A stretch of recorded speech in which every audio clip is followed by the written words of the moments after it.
it. Are you asking me how much money I am? زمانة. لو بتدور على عروسة فيها كل مواصفات الجمال اللي بتحلم بيها، طلبك موجود في سوق العرايس في بلغاريا، أكبر سوق بيبيع الستات برخص التراب، ومش أي ستات، دول ملكات جمال العالم. تقدر تشتري من هناك أي عروسة عجباك، وفي منهم أنت اللي بتحدد سعرها، وفي منهم المتسعرة جاهز.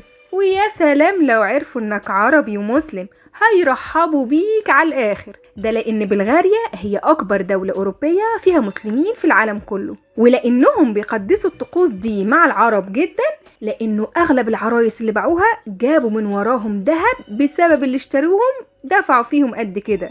واغلى عروسة اتباعت هناك اشتراها واحد كويتي ب50,000 دولار، وعلى الرغم انها ما كانتش على قدر عالي من الجمال، الا انها كانت ولا زالت الاعلى سعرا حتى الان، لان الطبيعي والمتعارف عليه انه تمن العرايس بيبدأ هنا من 1000 دولار ل2000. سعر العروسة بيزيد ويقل حسب جمالها وسمعتها وثقافتها، وكل المطلوب منك تروح السوق وتختار العروسة اللي تعجبك وتديها الفلوس.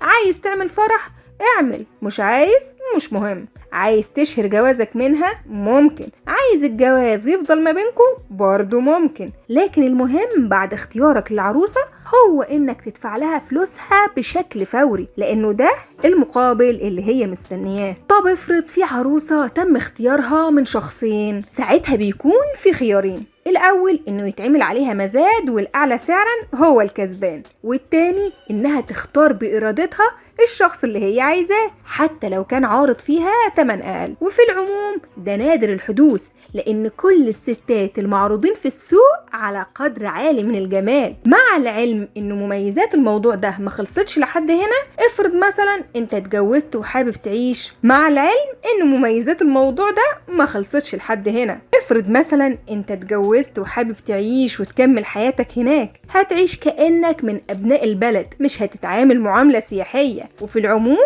بلغاريا تعتبر من ارخص الدول، يعني ممكن تشتري بيت فخم وعلى اعلى مستوى ب10 دولار بس، وممكن تجيب متطلبات بيتك كلها بارخص الاسعار، مش محتاج تصرف كتير. يعني اغلب اللي بيروحوا السوق ده هم سكان الدول العربية ودول الخليج، وعلى الرغم انه كتير بيتوقع ان الجوازات دي مش بتستمر كتير، الا ان في ناس كتير طلعت وحكت نجاحاتها وقد ايه الجواز من هناك مريح، وبيشجعوا كل الشباب اللي عايزين يتجوزوا انهم يحوشوا فلوسهم ويعملوا كده من هناك. دلوقتي جه دوركم عشان تقولوا لنا ايه رأيكم في الموضوع ده، وهل ممكن تتجوزوا بالطريقة دي؟ شاركونا الرأي.